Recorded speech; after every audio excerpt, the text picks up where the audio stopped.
سید Salman Gilani T V channel کی screen پر مزاحیہ اشعار سناتے نظر آیا کرتے تھے، لیکن دینی حلقوں میں ان کی پہچان ایک نعت گو شاعر کی تھی۔ وہ جب اپنی نعت شاعرانہ ترنم سے پڑھا کرتے تو جناب مفتی تقی عثمانی صاحب جیسے پرستار داد کے ساتھ ساتھ نقد انعام بھی دیا کرتے، اور پھر مفتی صاحب کے عقیدت مند نقد انعام والا نوٹ سید سلمان گیلانی سے لے کر اپنے بٹوے میں محفوظ کر لیتے کہ گیلانی صاحب اس بابرکت نوٹ کو غلطی سے کہیں خرچ نہ کر ڈالے۔ ایک دفعہ تو مفتی تقی عثمانی صاحب نے سید سلمان گیلانی کو خود فرمائش کر کے دارالعلوم کراچی میں بلوایا اور اپنے طلبہ کے ساتھ بیٹھ کر ان کا کلام سنتے رہے۔ بہت کم لوگ جانتے ہیں کہ مفتی تقی عثمانی صاحب بھی بڑے اچھے شاعر ہیں، لہٰذا اس محفل میں گیلانی صاحب بھی فرمائش کر کے مفتی صاحب سے ان کی نعتیں اور غزلیں سنتے رہے۔ گیلانی صاحب نے اپنی خود نوشت میری باتیں ہیں یاد رکھنے کی اس میں اس محفل کا بڑی تفصیل سے ذکر کیا ہے۔ ان کی یہ خود نوشت کچھ عرصہ قبل علامہ عبدالستار آصم نے شائع کی تھی۔ اس رمضان المبارک کے آغاز میں سید سلمان گیلانی دنیا سے رخصت ہوئے تو میں نے ان کی خود نوشت کو دوبارہ پڑھنا شروع کیا اور پرانی یادیں تازہ کرتا رہا۔ سید سلمان گیلانی صاحب کو میں پہلی دفعہ 30 سال قبل ملا تھا۔ حامد میر کہتے ہیں کہ ان سے ملاقات اکثر کسی کشمیر کانفرنس یا سیمینار میں ہوتی جہاں وہ اپنی نعت پیش کیا کرتے اور کبھی کبھی اپنی خطیبانہ صلاحیتوں کا مظاہرہ بھی کرتے تھے۔ مجھے ان کے ساتھ اندرون ملک بہت لمبے سفر کرنے کا بھی موقع ملا۔ کبھی مفتی نظام الدین شامزئی شہید، کبھی مولانا عبدالمجید ندیم شاہ، کبھی مولانا فضل الرحمان خلیل اور کبھی مولانا فضل الرحمان بھی ہم سفر تھے، اور ہر سفر میں وہ ہماری فرمائشوں پر صرف اپنا نہیں بلکہ دوسروں کا کلام بھی سنایا کرتے۔ ایک سفر میں انہوں نے اپنا مزاحیہ کلام سنانا شروع کر دیا۔ مزاحیہ شاعری پر وہ زیادہ توجہ دیتے اور نہ ہی محنت کرتے، لیکن اس پر انہیں داد بہت ملتی تھی۔ میں نے یہ مزاحیہ کلام سن کر انہیں کسی عید شو میں مدعو کرنے کا فیصلہ کیا۔ ان کے والد محترم جناب سید امین گیلانی بھی اپنے وقت کے بڑے اچھے شاعر تھے۔ 1982 میں سید امین گیلانی نے ایک جلسے میں جنرل ضیاء الحق کے خلاف ایک نظم پڑھی اور فوجی عدالت سے سزا پائی۔ والد کی طرح وہ بھی کئی دفعہ جیل گئے۔ ٹی وی سکرین پر ان کی مزاحیہ شاعری سننے والے کچھ ناظرین کے خیال میں وہ کوئی گمراہ مولوی تھے، لیکن وہ نہ تو گمراہ تھے نہ ہی مولوی تھے، بلکہ ان کے اندر ایک مجاہد چھپا ہوا تھا، اور انہوں نے کئی مرتبہ ختم نبوت کے محاذ پر بڑا مجاہدانہ کردار ادا کیا۔ ان کی سیاسی وابستگی جمعیت علماء اسلام مولانا فضل الرحمان کی پارٹی سے تھی۔ میری ان سے آخری ملاقات بھی مولانا فضل الرحمان کے ہاں ہوئی، جہاں وہ کافی دیر تک اپنا مزاحیہ کلام سنا کر ہمیں ہنساتے رہے۔ حامد میر کہتے ہیں کہ میری باتیں ہیں یاد رکھنے کی پڑھتے ہوئے مجھے احساس ہوا کہ سید سلمان گیلانی حق گو مجاہد کے ساتھ ساتھ ایک صوفی بھی تھے، جس نے اپنی خود نوشت میں دراصل اپنی ذات کی نفی کی ہے۔ یہ کتاب ان کے اپنے بارے میں کم اور کچھ بزرگوں کے بارے میں زیادہ ہے جن کے ساتھ ان کا روحانی تعلق تھا۔ ان کی کتاب میں مولانا عبداللہ درخواستی اور خواجہ خان محمد صاحب کے بارے میں ایسے واقعات بیان کیے گئے ہیں جو کچھ اہل دانش کے خیال میں مافوق العقل ہو سکتے ہیں، لیکن سید سلمان گیلانی کچھ واقعات کے خود عینی شاہد تھے۔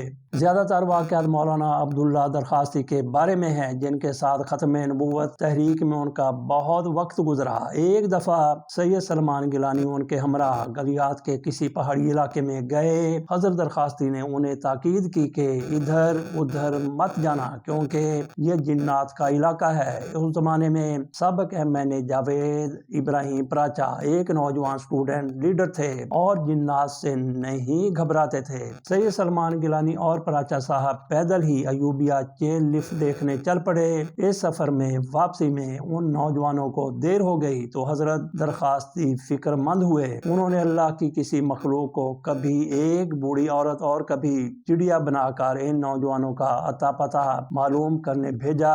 یہ سب واپس آئے تو پوچھنے پر حضرت درخواستی کو بتایا کہ ہم تو یہیں قریب ہی چہل قدمی کر رہے تھے۔ غلط بیانی سن کر حضرت جلال میں آ گئے اور بتایا کہ تم تو ایوبیہ گئے تھے اور یہ بھی بتا دیا کہ تم نے چیئر لفٹ کا ٹکٹ کتنے میں خریدا۔ جھوٹ پکڑے جانے پر یہ سب معافی مانگ کر اپنے کمرے میں چلے گئے تو اللہ کی وہی مخلوق کبھی چڑیا اور کبھی کمبل پوش انسان بن کر وہاں بھی موجود تھی۔ پراچا صاحب نے اپنے ساتھیوں سے کہا کہ میدانی علاقوں کی چڑیا ان برفانی علاقوں میں نہیں آتی، یہ چڑیا نہیں بلکہ کوئی جن ہے۔ پھر وہ جن انسان بن کر ان کے درمیان بیٹھ گیا۔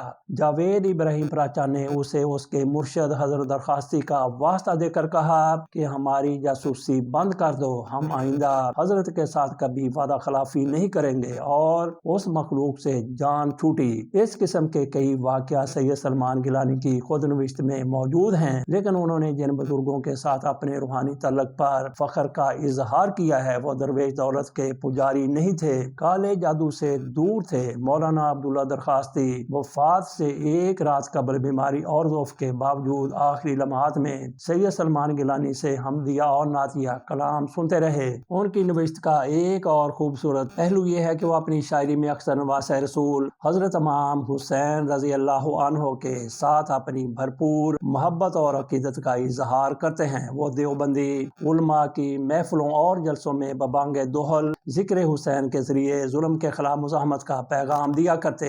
انہوں نے کتاب میں مولانا شاہ احمد نورانی اور قاضی حسین احمد سمیت کئی علماء کے ساتھ بھی اپنی محبتوں کا ذکر کیا ہے۔ حامد میر اپنے کالم میں لکھتے ہیں کہ مولانا عبد المجید ندیم شاہ کے حوالے سے لکھا ہے کہ ایک دفعہ شاہ صاحب اور علامہ احسان الہی ظہیر مدینہ منورہ میں اکٹھے ہو گئے۔ حضرت عثمان غنی رضی اللہ عنہ کے مرکز پر کھڑے ہو کر علامہ احسان الہی ظہیر نے دعا مانگی کہ یا اللہ مجھے موت کے بعد سیدنا عثمان کے قدموں میں جگہ ملے، تو شاہ صاحب نے آمین کہا تھا۔ کچھ ہی عرصہ بعد علامہ احسان الہی ظہیر لاہور میں ایک بم دھماکے کا نشانہ بنے اور شہادت کے بعد انہیں تدفین جنت البقیع سیدنا عثمان کے قریب میں نصیب ہوئی۔ ان کی خود نوشت میں ایک راز یہ بھی بے نقاب کیا گیا ہے کہ کس طرح مولانا غلام غوث ہزاروی، مولانا تاج محمود اور آغا شورش کاشمیری نے ذوالفقار علی بھٹو کے ساتھ مل کر 1974 میں ختم نبوت کا مسئلہ حل کیا۔ سید سلمان گیلانی نے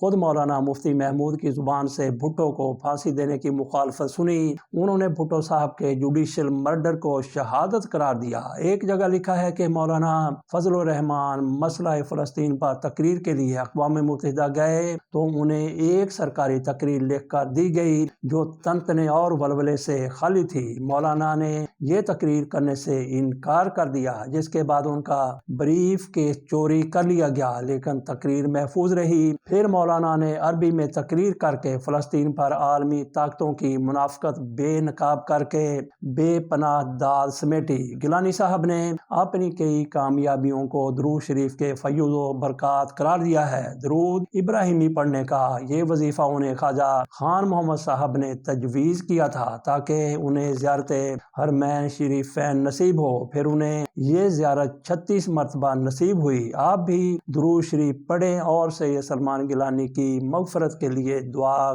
کریں۔ یہ حامد میر کا کالم 16 مارچ 2026 کو جنگ اخبار میں شائع ہوا، جو ہمیں علامہ ڈاکٹر عبدالستار عاصم کی طرف سے بھیجا گیا تھا، جو آپ کے سامنے ہم نے منو ان پڑھ دیا۔ اجازت دیجیے، اللہ حافظ۔